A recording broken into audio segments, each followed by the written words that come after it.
Hello friend, हाँ आज हम शुरू करने जा रहे हैं बेसिक केमिस्ट्री। केमिस्ट्री सीखने के लिए क्या चीज़ें ज़रूरी हैं, हम अपनी केमिस्ट्री को किस तरह से बेहतर बना सकते हैं। और केमिस्ट्री इम्पोर्टेंट सब्जेक्ट है, बीएससी हो, एमएससी हो, 12th हो, 11 या फिर 10th, समझ में नहीं आती केमिस्ट्री को हम एक बोझ सा महसूस करते हैं। तो केमिस्ट्री सीखने के लिए ज़रूरी क्या है, उस चीज़ को हम सीखेंगे, ठीक है। तो क्या चीज़ें ज़रूरी हैं केमिस्ट्री सीखने के लिए? क्लास 11 हो, 12th है, आईआईटी, नीट हो, सब में केमिस्ट्री इंपॉर्टेंट होती है, ठीक है। तो इसके लिए ज़रूरी क्या है, केमिस्ट्री सीखने के लिए ज़रूरी, सीखने के लिए ज़रूरी किन चीज़ों का हमें ध्यान रखना चाहिए कि केमिस्ट्री हमारी अच्छी हो जाए। क्या क्या चीज़ें हमें सीखनी चाहिए केमिस्ट्री सीखने के लिए? जैसे हम मैथ सीखते हैं, मैथ में सूत्र याद करते हैं, फार्मूले याद करते हैं, टेबल याद करते हैं, कैलकुलेशन सीखते हैं, डिवाइड मल्टीप्लाई। तो इसी तरह से हम केमिस्ट्री को पढ़ेंगे, ठीक है। तो इसमें सबसे पहले हम सीखेंगे आवर्त सारणी। आवर्त सारणी, पीरियोडिक टेबल,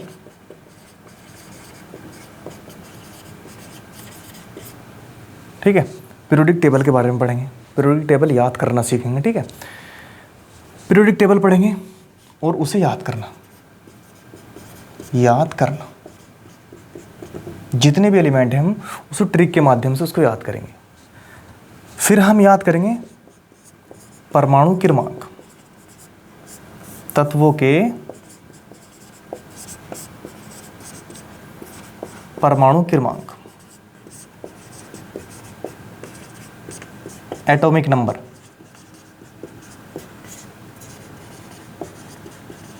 एटॉमिक नंबर याद करेंगे कि किस परमाणु का एटॉमिक नंबर कैसे कितना है। जैसे कार्बन का 6 है, सोडियम का 11 है, इस तरह से कैसे है, क्लोरीन का 17 है। ये सब हमें याद करने हैं, ठीक है। कैसे याद करेंगे वो सब हम ट्रिक के माध्यम से समझेंगे, ठीक है।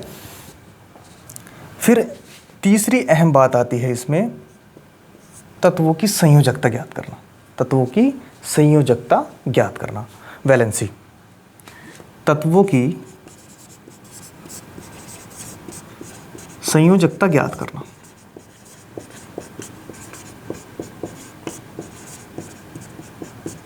How to find valency, how to find elements, valency of elements.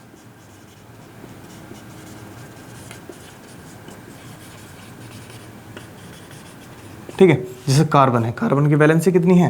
Carbon की वैलेंसी कितनी है? 4। क्लोरीन की वैलेंसी कितनी है? क्लोरीन की वैलेंसी कितनी है? 1, ठीक है। सोडियम की वैलेंसी कितनी है? 1। ये सब हम पढ़ेंगे। उसके बाद हम पढ़ेंगे इसमें Lewis dot structure, Lewis dot संरचना,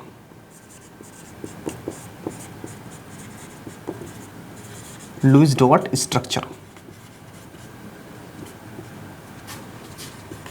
लुईस डॉट स्ट्रक्चर बनाना सीखेंगे। जैसे क्लोरीन के अंतिम कक्षक में कितने इलेक्ट्रॉन होते हैं? 7, 3 लोन पेयर और 1 अनपेयर, यानी कि 3 इलेक्ट्रॉन युग्म होते हैं क्लोरीन पर और 1 अयुग्मित electron.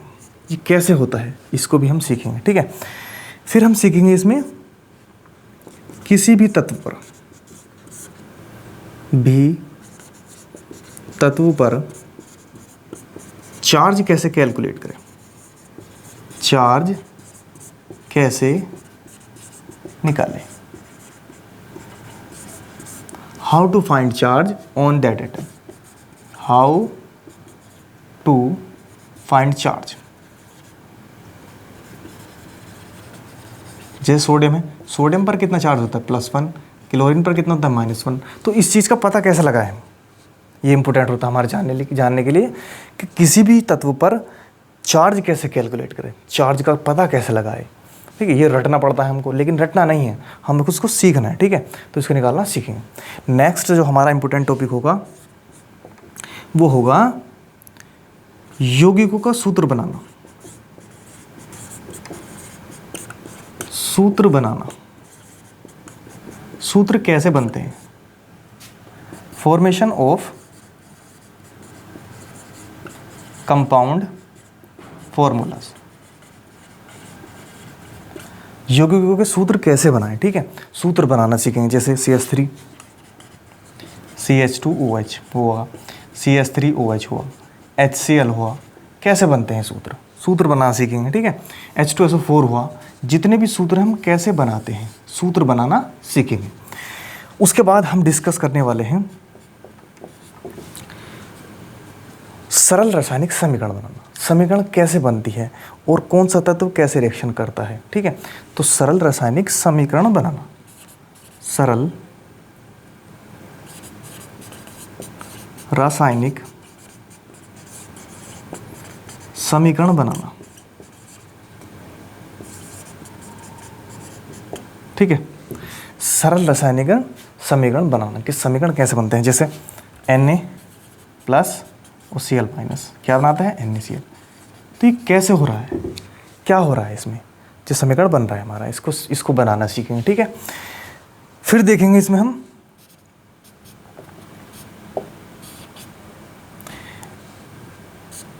Types of chemical bond, रासायनिक बंध के प्रकार।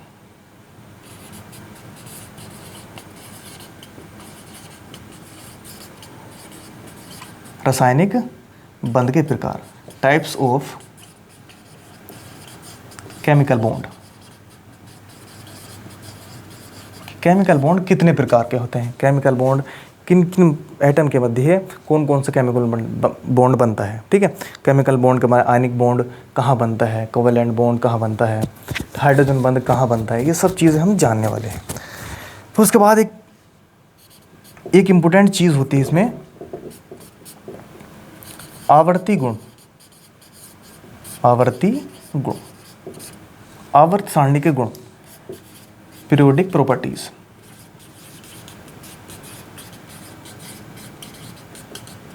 कि आवर्त सारणी के क्या गुण हैं। आवर्त सारणी में अगर हम ऊपर से नीचे आ रहे हैं तो किसी भी एटम का चार्ज, यानी कि किसी भी एटम का साइज घटेगा बढ़ेगा, या आयनन ऊर्जा, आयोनाइजेशन एनर्जी, आयनन ऊर्जा पर क्या फ़र्क पड़ने वाला है, या एटम का जो साइज़ है वो घटता है बढ़ता है, उसकी त्रिज्या में क्या फ़र्क पड़ने वाला है, ये सब चीज़ें हम पढ़ेंगे। ठीक है, फिर एक चीज़ और आती है हमें, परमाणु की संरचना, इसको नोट कर लो। ठीक है, उसके बाद पढ़ेंगे हम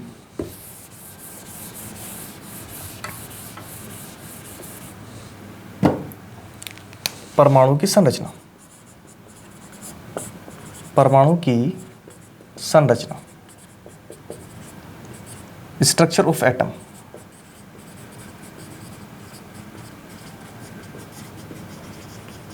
एटम की संरचना कैसी है। फिर उसके बाद हम पढ़ेंगे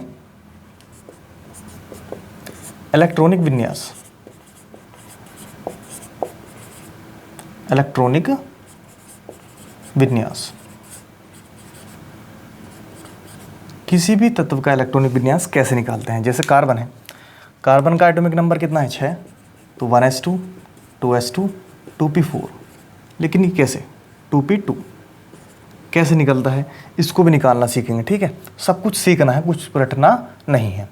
फिर इसके बाद जो लास्ट टॉपिक हो हमारा, यही हमारा लास्ट टॉपिक। ठीक है, इतने टॉपिक हम डिस्कस करने वाले हैं, इसमें और भी हो सकते हैं, और मोर, जितनी भी बेसिक केमिस्ट्री की चीज़ें हैं हम उसको विस्तार में पढ़ेंगे। ठीक है, हमारी वीडियो को ज़्यादा से ज़्यादा शेयर कर, जो आपके क्लासमेट हैं या सगे संबंधी हैं, सबको ज़्यादा से ज़्यादा शेयर कर, हम केमिस्ट्री को एक अच्छे तरीके से सीखने वाले हैं। ठीक है, तो नेक्स्ट लेक्चर में मिलेंगे हम आपको, आवर्त सारणी कैसे याद करें। तब तक हमसे जुड़े रहिए।